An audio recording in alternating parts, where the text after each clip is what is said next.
Você sabia que o dilúvio da Arca de Noé foi inspirado no grande dilúvio de Atrahasis? Sim, hoje nós vamos falar sobre a grande história da Arca de Noé e suas problemáticas dentro do ponto de vista da teologia reversa, da ciência e de um pensamento lógico. Quer entender tudo isso? Então fique comigo até o final.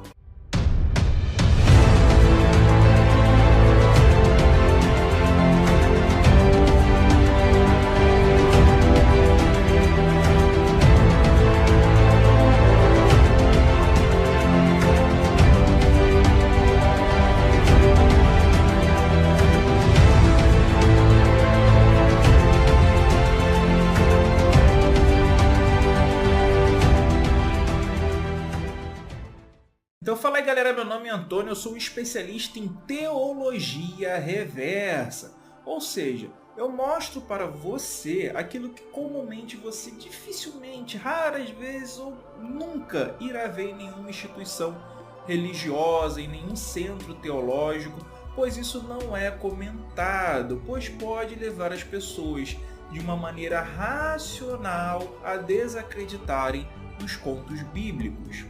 Vamos analisar hoje, de um ponto de vista científico, o conto da Arca de Noé. Vamos trazer alguns questionamentos filosóficos e fazer com que raciocinemos sobre essa história milenar. A primeira problemática dessa história que nós temos que analisar de um ponto de vista lógico-racional é que Deus ele vai resolver afogar todas as pessoas da Terra por elas serem mais. Ou seja, olha só que pensamento incoerente de Deus. Primeiro, as pessoas teoricamente seriam mais porque Deus predestinou que elas fossem assim. Nós vemos que tudo que acontece de ruim é por causa da permissão, da vontade e da ação de Deus. A gente vê isso onde? Romanos 9, Êxodos 4:11, Isaías 45:7. Em inúmeros outros trechos, como Provérbios, entre outros que eu já fiz vídeo aqui no canal, são categóricos em demonstrar que a maldade ela vem de Deus. Deus é o agente tanto para as coisas boas, tanto para as coisas ruins. Essas questões de que o capeta, o demônio que é o causador do mal, ou o próprio ser humano, é um entendimento tardio, posterior nas questões teológicas, pois não estava pegando bem um Deus que era tanto o sumo bem quanto o sumo mal, né? Então assim, a primeira problemática que nós temos que balizar de um ponto de vista racional é esse, né? Deus ele vai destruir as pessoas porque elas são más. Sendo que o modo como ele faz isso é o modo que causa extrema maldade, né? É um modo que vai causar dor e sofrimento desnecessário e vai matar pessoas inocentes, como bebês e pessoas que têm algum tipo de deficiência. Pense, um dilúvio que foi global ou regional, não importa, porque existem várias versões teológicas para defender aí, que é o seguinte: você vai estar matando bebês, você vai estar matando pessoas. Então, para você resolver a maldade, você faz uma maldade ainda maior, afogando todo mundo. A morte por afogamento é uma morte terrível. Imagina, chega uma tsunami, uma onda de repente, pega você e sua família desprevenidos, aí o seu filho é arrancado do seu braço e você vê seu filho sendo levado para longe naquela correnteza, desaparecendo na correnteza. Qual seria o seu sentimento como pai, como mãe, olhando aquela cena? Seria algo desesperador. Seria um pânico terrível você se afogar, você ficar sem respirar. Entende? Então, a solução de Deus para acabar com a maldade no mundo foi proporcionar uma maldade ainda maior. Isso, de um ponto de vista lógico, racional, não faz o menor sentido. E aí nós temos um problema, porque ele resolve fazer um backup. Sabe quando você salva os arquivos no seu computador, no seu celular, para caso aconteça algum problema você ter aqueles dados e restaurar os arquivos perdidos? Então, se Deus ele ia acabar com a humanidade que ele criou maligna, por que ele fez um backup?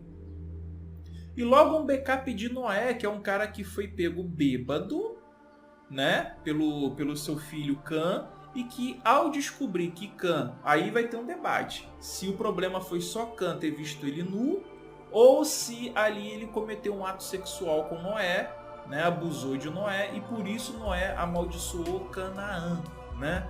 E aí isso para mim é uma injustiça terrível, um cara bêbado que amaldiçoou o neto pelo pecado do filho, entendeu? Então assim, esse backup não parece ter dado muito certo, né? Porque a maldade continuou. E Deus depois ele fala, eis que me arrependo de ter feito o homem. E aí depois ele realiza, ele percebe que não adiantava matar a humanidade, porque a humanidade era má desde a sua meninice. Se era má desde a sua meninice, é porque ele fez assim.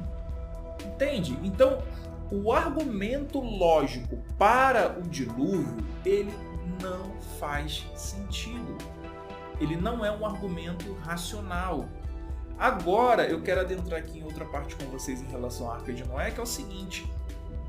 Não existe água nas geleiras, em todos os rios, no mar, nas nuvens. Não existe água suficiente para inundar até o mais alto topo das montanhas aqui na Terra. Não existe. Se você reparar bem na Bíblia, se você é uma pessoa que estuda a Bíblia, você vai reparar que lá no começo, em Gênesis, é criado a separação das águas de baixo para as águas de cima. As águas de cima elas ficam represadas pela abóbada celeste, que seria uma espécie de domo. Sim, exatamente igual àqueles em qual acreditam os teóricos da Terra plana. Pois é, eles tiraram a Terra plana da Bíblia. E essas águas que estavam em cima ficavam sobre essa abóbada celeste. Quando você vai ler a história do dilúvio, você vai reparar que abrem-se as comportas do céu e essas águas de cima caem para inundar a terra e também saem as águas do grande abismo, né? Então essa água ela estaria num local em que nós, através da ciência, descobrimos que não existe esse domo, né?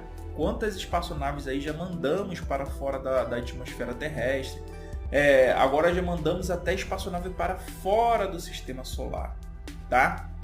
Então, não existe essa água represada lá em cima. E essa era uma visão antiga do povo daquela região ali do Crescente Fértil, ali do Mediterrâneo, tá? E não existe isso. Essas águas de cima, as águas de baixo. Então, a primeira impossibilidade do dilúvio global é essa. Agora, muita gente pode indagar que o dilúvio foi local, aí é outra história. A segunda questão é o seguinte. Noé ele teria feito, assim como o Atrahasis vai mostrar, uma embarcação para poder levar todos os animais da terra. Um problema que você tem que ter em mente é que o Noé ele já tinha centenas de anos de idade e ele ainda estava fazendo tchucu-tchucu, se reproduzindo e construindo uma embarcação que seria uma das maiores de todos os tempos, sozinho com a sua família. E mesmo que ele tivesse ajuda de outras pessoas, a tecnologia para fazer essa mega embarcação deveria ser enorme. Porque veja bem, nós estamos falando de 8 a 16 milhões de animais, ou mais do que isso, tá? Então assim, pensa bem, como que ele vai construir uma mega embarcação com toda essa infraestrutura para suportar as fortes torrentes dessa tempestade global e ainda carregar todos esses animais?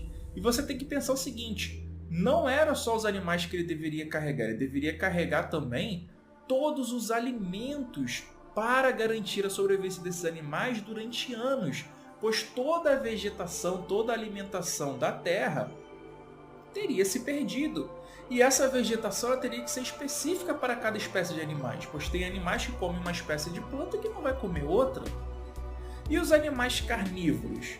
o Noé ele levou animais a mais para alimentar os carnívoros, ou a gente tem que imaginar que os animais carnívoros eram na verdade herbívoros também, né? E aí irmos contra toda a ciência, né, que mostra que os dentes daqueles animais são projetados para comer carne, o sistema digestório é projetado para comer carne, né? E isso ao longo de milhões de anos de evolução que vai moldar esses animais dessa forma. Então não tem condições disso fazer o menor sentido, tá? Então assim, supondo que Noé conseguiu a maior logística, a maior façanha logística de todos os tempos, como que ele pegou os animais endêmicos, ou seja, são animais que só existem em um determinado local da Terra. Por exemplo, algumas espécies de formigas que só existem no Brasil, algumas espécies de mamíferos que só existem na Austrália. Como que ele transportou tudo isso para a arca? No caso do urso polar, o urso polar ele ficava em uma câmara que era resfriada, uma câmara climatizada dentro da Arca de Noé. E aí a gente aqui abre margem para muita coisa, né? Porque existem os animais de clima úmido, de clima desértico, de clima temperado. Então cada clima, cada região iria requerer da Arca de Noé uma zona climatizada especial, ou não, né? Deveria ter um ambiente especial ali. E a quantidade de animais ela não caberia nessa arca. A quantidade de alimentos, toneladas e toneladas e toneladas de alimentos não caberiam nessa mega construção que só Noé e sua família construiu. E mesmo com a ajuda de pessoas, mesmo que toda a população local ajudasse, cara, quem foi o engenheiro que projetou essa mega embarcação?